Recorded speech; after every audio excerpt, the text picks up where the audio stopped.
Next on AM 1480 WLEA, the Newsmaker Show. Here's Brian O'Neill. A couple of weeks ago, I found a box of cassettes from the 1980s, and we're going to play most of them at the Christmas and New Year's time, but this being October 21st, the 4th anniversary of Kevin Doran's death, I thought it would be fitting to play this show from September 7th, 1984, and we dubbed it from cassette to digital. It took hours to clean this up. In fact, I sent the show to a radio engineer in Bosnia who helped clean a lot of it up, and I worked hours on it too, and it was very much worth the effort. This is a very moving and interesting show from September 7th, 1984. Here we go. Time now for WLEA's opinion program, Sound Off. And here's your host, Kevin Doran.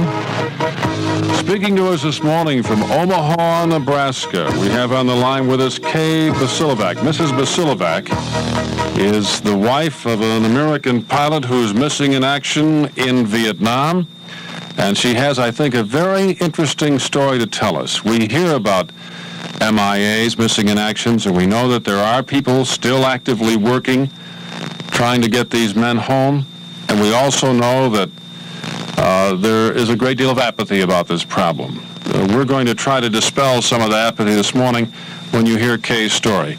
Now, Kay, first of all, let's talk about your husband, what branch of the service he was in, when he was shot down, and the whole story. Tell us about that, and then we'll pick it up from there. Would you like me to start now? Sure, go ahead. We're on the air right now. Okay. Well, my husband Mike was an aircrew member in F-105, flying over North Vietnam on a combat mission in 1972. When he was shot down with his crew member on the 29th of September in 72 by a Soviet surface-to-air missile that it didn't hit the aircraft, but it did do great damage, so they did have to bail out. After they hit the ground, Jim O'Neill, who was the pilot of the aircraft, tried to make contact with my husband, and he couldn't. So consequently, he was immediately captured. So he said the area was so heavily concentrated with people searching for them anyway. About 3 days later, in the prison camp called the Hanoi Hilton, he was asked about any inquiry he'd like to make, and he inquired about Mike. And he was told by a English-speaking turnkey or guard that my husband was alive, well, uninjured, and luckier than him. As well, Hanoi Radio announced the capture of the pilots alive. So basically, we do know that it would have been impossible for an individual such as my husband to have escaped from capture, to have avoided capture at that point in time. In other words, there were so many communists on the ground, there was no way he was going to disappear into the jungle or the countryside. No, he would have had a hard time disguising himself since he was 6'3.5", and basically it was extremely deep into North Vietnamese territory, about 23 miles southwest of Hanoi, very near the famous prison camp called Son Tay. Okay, now this Officer O'Neill, this pilot O'Neill, who was with your husband at the time, he was told by the North Vietnamese communists that, yes, Mike is alive and actually in better shape than you are. I think Jim had some minor injuries at the time, and the Vietnamese did announce the capture as well over Radio Hanoi, and it did, they clearly indicated that they took him captive. Okay, so you know that your husband was taken alive, that he was a prisoner of the North Vietnamese in September of 1972. Yes. Did you ever have any mail from him? Well, over the years, it must be understood that the returning prisoners that did come out in 73, they received occasionally, mail from their families, and mail was always one thing that was very much a manipulated item. If a letter got to them from their family, very frequently the Vietnamese would simply put it in a room while they were tied up and keep it out of the reach of them. and we don't know exactly what they do with it, but I do continue to send mail.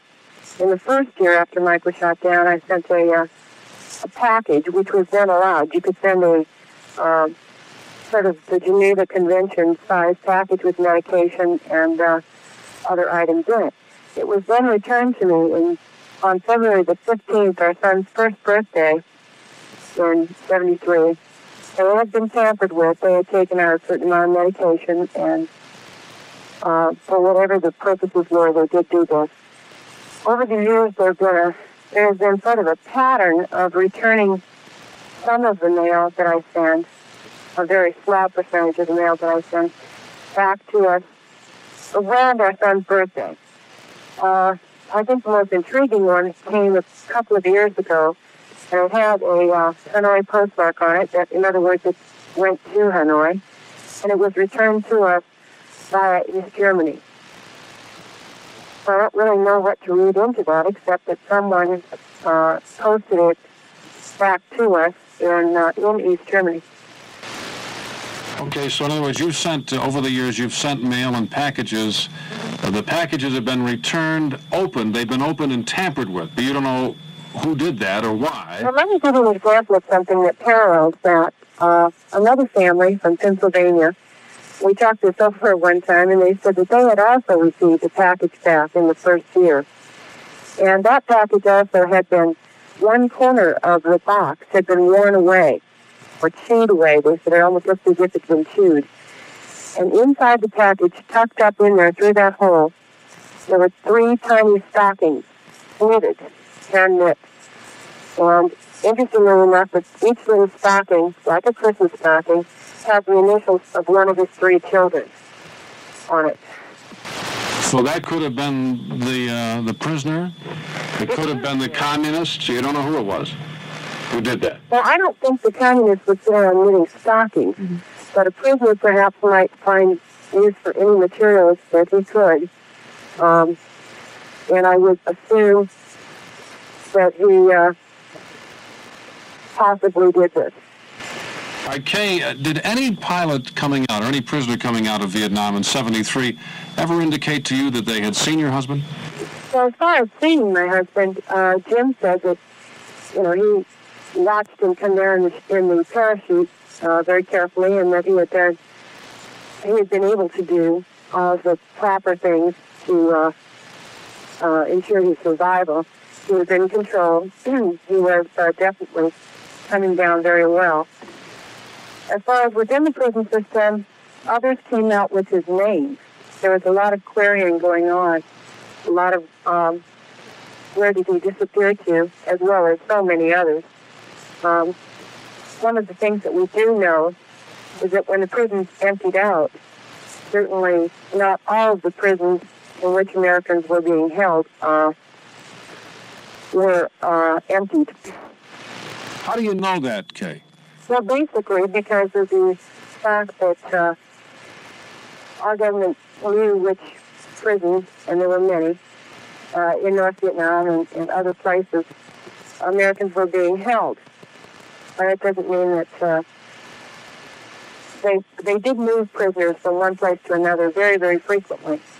And many of the prisoners did come back with stories of, curious stories of people being moved up to the Chinese border into several areas, Cao Bang, Lao, what is it called, Lang San, Cao Bang, Lao Tai, and yet we only received prisoners out of one of those prisons. Mm-hmm. We have to take a little break here. I'll be right back with you. And again, this is a show from September 7th, 1984. Kevin talking to Kay Bosiljevac, a Vietnam veteran's wife who was missing at the time of this show back in 1984. We'll be back in just a moment. Stay with us. It's October, and the holidays will be here in no time. So now is the time to get that new floor installed before the guests arrive. At Mullen Factory Direct Floor Covering in Almond, they stock over 400,000 square feet of flooring. If you need carpet, vinyl, laminate, or hardwood, Mullen's got it. Quality and durable floor coverings. And your new floor can be installed by their professionals right now with no box store wait. Special financing including 0% interest is available too. Mullen Factory Direct Floor Covering in Almond. Stop by and let them floor you. And checking in now with meteorologist Rob Carolyn. Rob, what do you got for us today? Well, improving conditions, Brian. A lot of the area starting out with some low cloudiness and fog, which is pretty typical during the fall. But the good news is the sun should be able to burn it off and will end up turning mostly sunny and mild for today. Temperature's going to be near 65 as high pressure quickly moves through the area. Sunrise was at 7:30 this morning. The sun will set tonight at 6:20. We've got a frontal system which has produced some severe weather over parts of Texas and the lower Mississippi River Valley overnight. It'll send clouds our way tonight with some scattered showers after midnight. We're 50 to 55. As the front moves through tomorrow, we'll be dealing with periods of rain. It'll be breezy 55 to 60. Rain comes to an end tomorrow night, lows 40 to 45. We'll turn partly sunny Wednesday. We're cool 50 to 55. Sunshine and cool weather in the forecast for Thursday and Friday too, Brian. Continuing now with a Kevin Doran Newsmaker show from September 7th, 1984. On our program this morning is Mrs. Mike Bosiljevac. Kay Bosiljevac speaking to us from Omaha, Nebraska. Her husband was shot down in 1972 near Hanoi. She has not heard from him since. At the time he was alive, the communists admitted that he was alive. He was his comrade who was shot down at the same time indicated that he was told by the communists that, yes, Mike is alive and in good shape. But she's never heard from him. Packages that have been sent to him have been returned opened. Sometimes they've been returned by way of East Germany, which I find terribly bizarre. Let me ask you about that, Kay. Has the government or anyone else in the MIA organization ever indicated to you why some of these packages, not just to you but to others, come back from other communist countries? No, in fact, we've asked about that, and we don't really have an answer for it at this point. There could be a number of things. We do know for sure, and it is our government is proceeding on the assumption that Americans are still being held alive and against their will in Southeast Asia. And there's a well-worn track record for this. I might mention that, just by way of expanding on this a little bit, that the French, in their after the end of the French Indochina War, found that the Vietnamese were constantly saying that they held no prisoners, and yet they repatriated people as long as 20 years after that point in time. In fact, it's our understanding that they're still holding French and Spanish nationals. So it's pretty clear that the Vietnamese have had a track record and a history of this. We do know that if they want to keep someone alive, they will.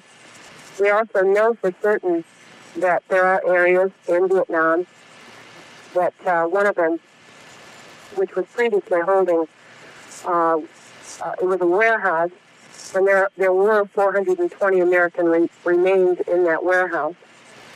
And yet they keep saying, well, gee, we just find some bodies here or there, and we return them as we find them, which is totally untrue.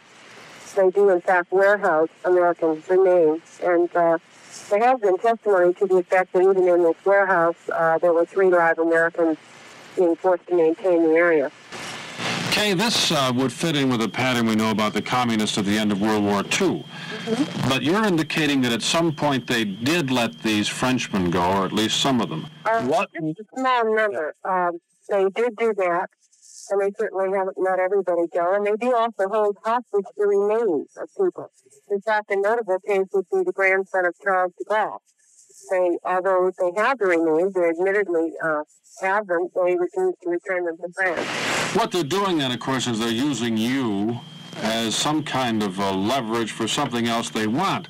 Now, I think if my understanding of that period is fairly accurate, what they had hoped for was to have some kind of money sent to them in the form of repatriations for all of the... Yes, so have indicated right along from the very earliest times after the Paris Peace Accord that their demands are basically for an enormous amount of money, and that it was definitely linked to the return of American prisoners and remains of those who died. And there seems to be, Kay, if I'm not mistaken, some evidence that President Nixon agreed to that, but then they being the North Vietnamese, broke the agreement when they invaded South Vietnam, and that's why we never gave them the money. That's true. Well, they invaded Cambodia. Right. Had we given them the money, do you think you might have your husband home, or at least more information available? Of course, that would just be speculation on my part. I don't know, because of the experience with the French. I think that I really couldn't say whether or not they would have given these men back. We do know for certain that they could, at any time, give these individuals back, if in fact their claim that they are now considering this a humanitarian matter has any truth to it at all. I think that they are still holding out for funds. Have you been there, Kay? No, I have been to Southeast Asia 3 times, but in fact, the last time I spoke with Vietnamese at their embassy in Bangkok, I was invited to come in and declined to do so for my own reasons. I just did not feel comfortable with the idea of going in because when one goes into Vietnam, the chances are I would simply object to being propagandized. Mm-hmm. Now let's talk about the help you're getting. Are you getting help from Americans, the government and other Americans? Are you getting any kind of help in this effort to find out, you being all the folks in MIA, not just you? Mm-hmm. Yes, I think the families of the men that are missing have tried a long time to get the word out to the American people, and with marginal success over a long haul. But in recent years, I think we've had a lot of help, and certainly everybody that finds out about this through whatever source, if it's the American Legion or the CFW or whatever group that is passing on the information that there are 2,500 Americans still missing. They've been very generous in trying to help us out. The current administration has done, I think, a really good job of reassessing our position on this matter, taking a look at it in terms of reality and saying, hey, we think they're still holding prisoners. We also know that they have large warehouses full of American remains. Under previous administrations, they simply ignored the issue, period. You're saying the Carter and Ford administrations just didn't give any help at all, is that what you're saying? Well, I remember Gerald Ford being sympathetic to this. However, I don't think in the time frame that he was in office, he really had enough time to implement anything worthwhile. Certainly Carter didn't.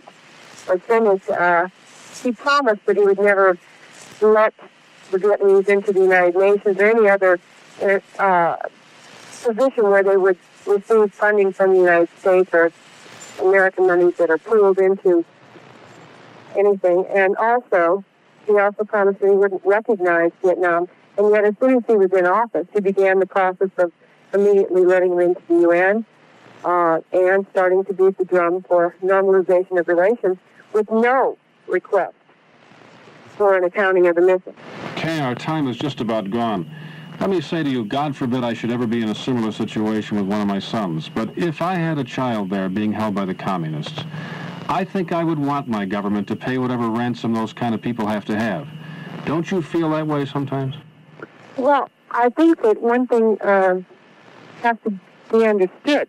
We have to have some assurance that we're going to get what we want. At this point in time, it's very difficult in that the Vietnamese continue to say, we do not hold any American prisoners. They do not call American prisoners prisoners, they call them war criminals. We do have to be sure. I advocate strongly that our government set a high-level negotiator to this task of getting these men out of there. And that would certainly entail, I suppose, a process of give and take. I would never advocate that our government give them whatever they want, carte blanche. I think that they certainly will extract some price for these people. And I do think the American people probably would agree with our government's position on this, that we must, in fact, try to get them out. Kay, it's been inspirational talking with you. It really has. Our time is up. We're going to talk to you again sometime, okay? All right, I'd love to. And I want to thank you very, very much for speaking with us this morning. Okay. Thank you. Our guest this morning, Kay Bosiljevac from Omaha, Nebraska. And if that story doesn't touch your heart, I don't know what would. Still waiting 12 years later and still working for her husband she believes may still be alive. in the communist prisons, either in North Vietnam or, we didn't get to this, but there is also some evidence they may have been shipped off to Russia. But there you have the story. We'll have Kay back again some other time. And thank you very much for being with us. Tomorrow, our program continues. We have Jimmy Phillips, Reverend Jimmy Phillips from the Christian School in Canisteo. Join us then. Show there from September 7, 1984. Very moving show and an important part of history. The Vietnam War and what happened to the soldiers who were believed to still be alive but did not return from Vietnam. A follow-up, Air Force Captain Michael J. Basiljevac's body was returned by the Vietnamese government in 1987. It was February 10th, 1988. That Bosiljevac was buried in Omaha, Nebraska. The U.S. Air Force gave Bosiljevac a posthumous promotion from captain to major. Now, the pilot who was in the plane with Bosiljevac when it crashed was a Lieutenant Colonel James O'Neill. O'Neill came back to the United States March 29th, 1973. O'Neill died in June of 2013 in Nevada. Kay Bosiljevac is still alive and is since remarried. So that's today's Newsmaker show on this, the 4th anniversary of Kevin Doran's death. It's AM 1480 WLEA, Hornella station that Kevin began working at in the 1950s when he was 15, 16 years old.